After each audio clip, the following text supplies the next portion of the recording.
We are here today to mourn the terrible loss of our 3 Royal Canadian Mounted Police officers, to recognize the ultimate sacrifice they made in the line of duty to keep our communities safe. Awful.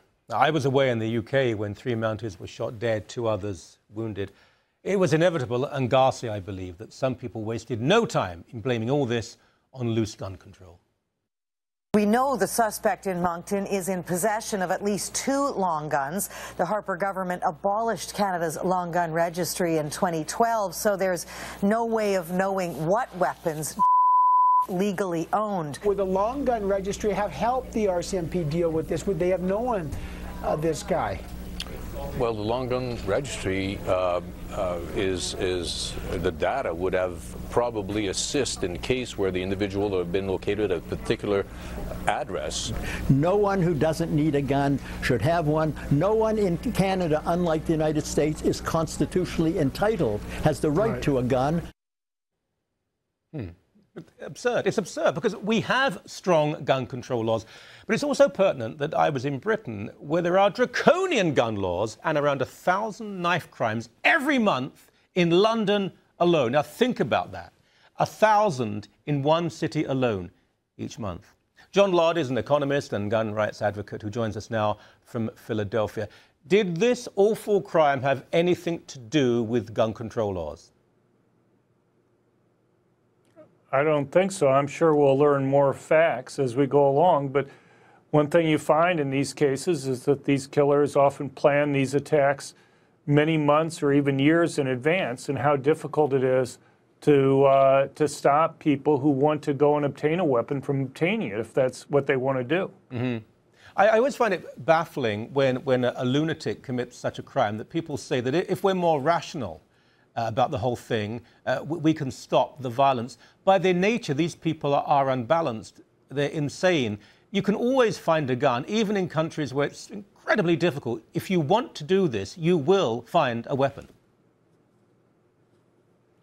Right. Well, I mean, the types of rules that were just being talked about, the long gun registry, one of the things that came out right before it was abolished is that people couldn't point to any crimes that had been solved by any of the registration rules that had been there. There may have been a possibility of like one crime that had been solved, but even that wasn't even clear.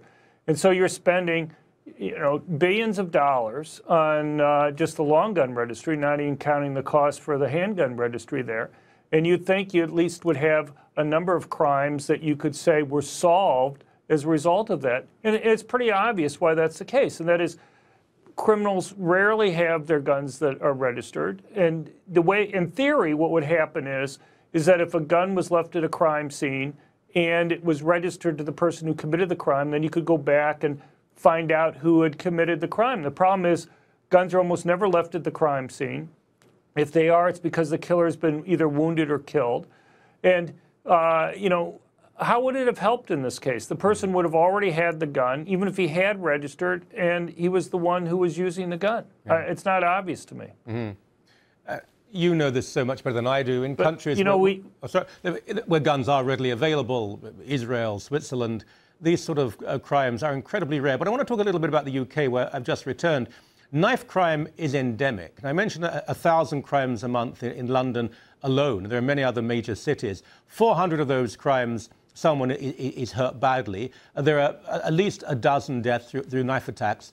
So what do we construe from that? That evil or unbalanced people will use anything they can to hurt others. In China, there have been several cases of people attacking others with knives, killing 7, 8, or even a dozen people.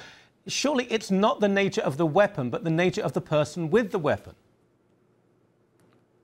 Well, look, I think we have to agree, though, that guns do make it easier for bad things to happen, but they also make it easier for people to protect themselves and prevent bad things from happening. So just as you had the attack against police officers in Canada, on Sunday we had an attack in Las Vegas. 2 police officers were killed.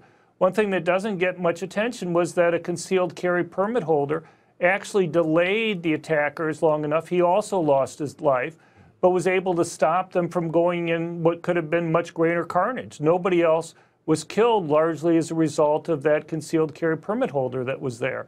And so, you know, one of the things that was amazing, if you look at the Facebook page of the killer that you had in Canada there, one of the things that he emphasized over and over again was gun-free zones. He has a comic on his Facebook page about a victim having a gun being pointed at him by a criminal, and the victim saying, well, you can't have guns because we have a law banning them. And the criminal just basically is thinking to himself, what an idiot, I'm just going to kill this guy. And if you look at the Santa Barbara killer that we just had, where he had this 141-page manifesto, one of the things that he emphasizes several times when he's talking in detail about how he chose what place to go and attack was whether or not people would be having guns there to stop him. He makes it very explicit. And you go and you see, and with just 2 exceptions, all in the United States since 1950, all the mass public shootings have taken place where guns are banned. This isn't by accident. These criminals want to get attention, but they want to kill a lot of people because they know that's the way that they get attention. Yeah. And they don't want to go to a place where somebody's going to be able to stop them before they can go and kill many people. Out of time. I wish you had more, but a fascinating discussion. At least we're speaking about this properly, unlike most other networks. Thank you very much indeed.